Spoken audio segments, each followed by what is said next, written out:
financial need.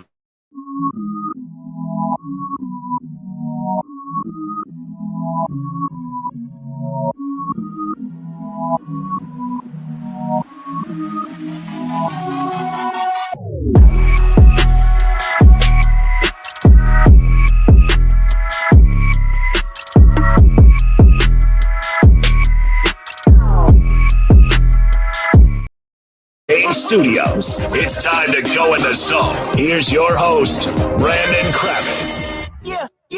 Welcome to the show. We are live on 96.9 The Game, streaming everywhere on the iHeartRadio app. You are in the zone, the show of the Orlando sports fan. Your host, Brandon Kravitz here, joined by my co-host and producer. He is Sweet Tea, Tyler Caron. Hit us up on the Mills Air text line, 50857. Our prize today, Orlando City soccer tickets. They take on the New York Red Bulls on Saturday at Inter & Co Stadium. Your shot coming up during tea time, presented by Wonder Fan. Tyler, I got outside today. I took a walk. I touched the grass, as the kids say. A beautiful day. It feels like the Masters is on. It's the only way I can describe it. It's beautiful out. The king, Mr. Arnie, he went up north and touched up there in Augusta as well. He spreads the love. It's not just here in sunny Orlando, Florida, and down at Bay Hill. It is. I mean, it was hot just last week, brutally hot. It was kind of that first sign of summer. You're heading into work and you need that AC cranking a little too high, and it's not delivering on the promise of the full throttle. And you show up to work feeling uneasy.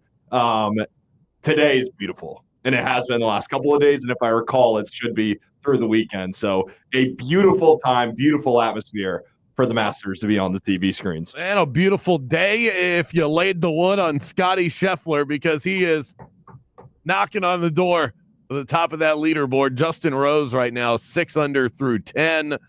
He is the top spot right now with some time to separate even further. A 2-stroke lead on Corey Connors, who was one of those popular, obscure picks from a lot of people. He's at 4 under, as is Tyrrell Hatton, a former winner of the Arnold Palmer Invitational, and Scotty Scheffler. Those are the players towards the top. So they're 2 back on the lead right now. But when Scotty's 2 back on the lead, it feels like he's the leader. Pretty safe to say. I am not on Scotty. I mean, it felt too easy. Well, I'm on Colin Morikawa, who about 30 minutes ago was tied for 3rd. He has fallen all the way down to 26 as he has wrapped up his round. He bogeyed 3 of his final 4 holes. So that'll do it to you. He's still around, even par heading into round 2. What are you looking at? Who are you on, if anything, or are you just sitting back and enjoying the plush greens of Augusta? I took some head-to-heads, some 72-hole who is going to finish higher. I have some of those going on. I do have Morikawa in that angle. I did not take him to win. The one that I took to take it all, I didn't love all the stats and trends, and really this one boils down to only a handful of golfers can win this weekend after the Masters if you follow the trends. I went with Hideki Matsuyama, just a little sprinkle on him to finish atop the leaderboard. I'm not riding too heavy on it, but I think I will take the approach of tomorrow heading into the weekend. That's when I'll get more action in play. But for now, it's head-to-heads. I am rocking with Colin Morikawa as well as Hideki Matsuyama. All right, so we are in lockstep with that. My biggest wager for the entire tournament is Jordan Spieth to finish better than Brooks Koepka. Right now, that's looking okay. Jordan Spieth is +1 through 16, and Koepka is +2 through 8. I'm fading the live contingent. Last thought before we get into some Magic talk here. Headed to dinner tonight with the in-laws. Hitting up a steakhouse. I would call it one level below fine dining. You know, this isn't fine dining is when you already have glasses on the table. You know, you have the wine glass, the water glass is Yep. already sitting there when you sit down. That's how you know you're at a fine dining I'm restaurant. 24 and working radio. I've never seen inside of a place like that. When they then if you're lucky enough to get free bread at these places, if they come around and they scoop the bread with a little butter knife onto their tray, that's how they clean your table. That's when you know you're about to spend $60 on a steak. Now, this is not that. Have you ever eaten at the Stonewood Grill? Yeah. I'll just chuckle at that. No, I have not. Well, I don't think this is the Stonewood Grill. It's not that fancy. fancy. I don't know. I've never eaten there, but I've driven by some of them, and I think it's like a nice spot. If it's a class above Wawa, then I have not It's been there. definitely above Wawa. Well, I was thinking about. I'm kind of in the mood for lobster. All right. Is that bad form if you get the lobster when you're not paying for the meal? No. You think I can go all out? You get the steak, get the surf, and the turf? You're in on that? If it's one item, then yeah, I think you're I fine. think I have to get the lobster, And this is- not the lobster and. Well, if it's a surf and turf option on the menu, but I'm not saying that you go and get a nice cut of a steak over here. And also, yeah, I'll take that lobster tail as well. But if there is a surf and turf option on the menu, I think you can go for it. Okay. You can't make modifications to the menu, and you can't there's one entree, not two, not dose. But if it's one, then you're in the clear. I'm going to say that when I submit my order to the server. I'm going to say Tyler said I could do this. Who's Tyler? Don't worry about it. Don't worry about it. He's wise beyond his years, they say. Yesterday, I ranked my top 5 home games of the 24-25 season for the Magic. Don't think I'll be bumping any of them off of the list for that one last night. 96-76 was the finish, but the implications were big. The Magic secured the 7th spot in the East. They'll face either the Heat, the Bulls, or the Hawks at home on April 15th. You win that game in the play-in, and you will face the Celtics in round 1 of the playoffs, something that we on this show are clamoring for. We're clamoring for that because, for one, it would be a big deal. Hey, the Magic have already played the Cavs in round 1. Old news. I want something new.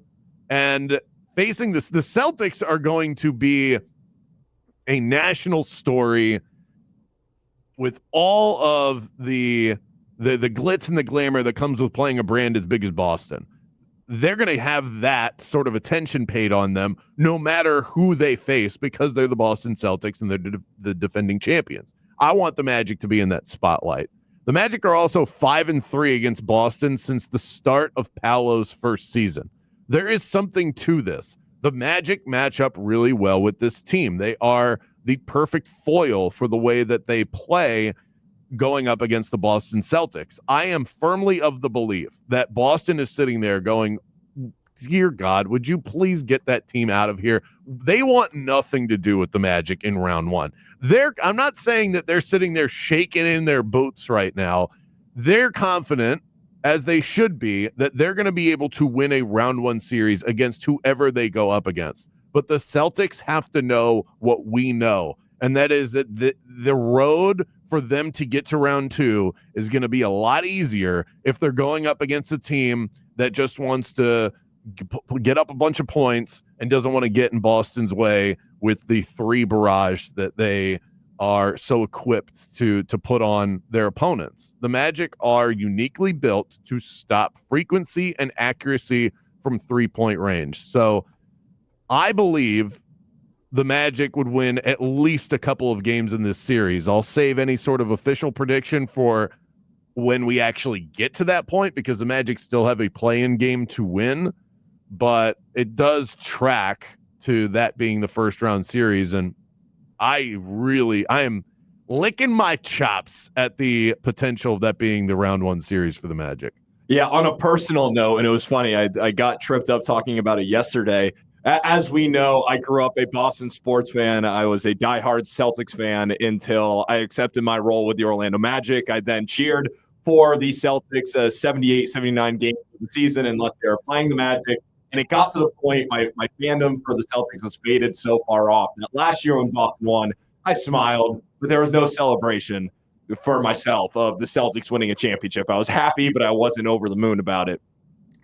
But there's still some psychological block when talking about my team. And when these two teams face off one another. When I'm throwing numbers out there, I'll say the Boston. I mean the Magic, because I'm so tied to both of these teams. I'll get really tripped up for a couple of weeks on this airwave, but I still welcome it. That is the matchup that I think is more desirable for Orlando, and it is the least desirable matchup, as you mentioned, for the Boston Celtics of any team in the play-in situation. Exactly, and Boston is still good enough to win an NBA championship, and I don't think Orlando is.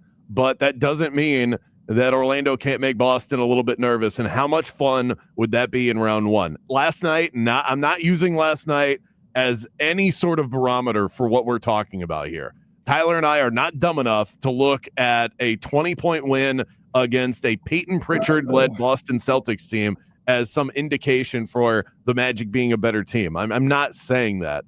And you still have to get through the play-in, so this is not exactly guaranteed. But I love the way this Magic team is built in concert with the way that Boston is built. It's a good matchup for Orlando, better than the matchup with a potential Cavs team. I also love the way this team is playing right now. Everyone is playing at their best in this particular moment. Paolo is playing at an all-NBA level. Franz is steady Eddie. Dell has picked it up in a big way. Contavious Caldwell-Pope is shooting lights out. You even had a vomiting Cole Anthony last night knocking down shots. That has to give you a little bit of confidence heading into the remainder of, the rest of the season doesn't really matter at this point, but heading into the play-in and then potentially the playoffs. Nothing like a good puke drill to galvanize the squad. You ever done a puke drill? You do something until somebody pukes, and when that one person finally does, it's just the release, and it brings everyone together. You've been through the struggles. Oh yeah, and that is the sign of victory. Oh, Tyler, right, I was briefly on the wrestling team at Taravella High School. I know all too drill. Well. Every day is a puke drill. Throwing up in the trash can and then getting right back to work. Yeah, it was last night was interesting. The 20-point victory for the Magic. It was one of the quickest games that you'll ever see. There were 14 total free throws shot in the game, 6 of 8 for the Magic, 5 of 6 for Boston. Peyton Pritchard and Baylor Shireman, the rookie out of Creighton, are your leading scorers on the night. Pritchard did finish with the double-double, 15 and 10. But the 76 points for Boston, it was the lowest mark of the season for the Celtics. And in fact, it was the first time the Celtics failed to reach 90 in a game this season. That shows the scouting report, the injury report, and how low of a grade this Celtics team was last night compared to its normal form. Orlando has something going right now. The streak did come to an end of both Franz and Paolo scoring into the 20s. Franz got there with 23, Paolo short with 15. But you didn't need a 20-point night from Paolo last night, and it shows that that's a nice accolade to kind of go alongside with your bigger goal, but it's not the bigger goal to get Paolo and Franz both to 20 points. Paolo wasn't even looking to score last night. He only – I don't know if you picked up on this. He only took shots or attacked the basket when it was obvious to do so, when it would have been foolish for him not to. Paolo knew he did not need to be involved in this game. And that's part of his maturity and his overall basketball intelligence. I don't need to score for us to win. Let me make sure I get other guys reps. And I thought I picked up on that about midway through the game. He was not looking to score last night. And that's where the team high 6 assists came into play for P5. And then also you knocked down 16 3-pointers on the night as a team and took 45 of them because you were taking advantage of what Boston was giving you last night.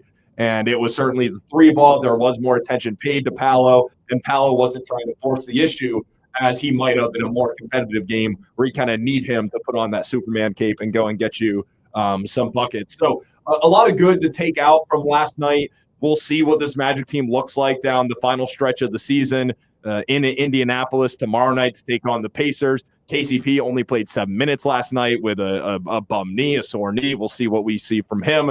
And then Sunday, you think about it, and Jake and Dante detailed it on Magic Insiders leading into this. There is no better rested team heading into the postseason than the Orlando Magic right now with the 4-day layoff. Even with the Wizards and San Antonio on the schedule last week.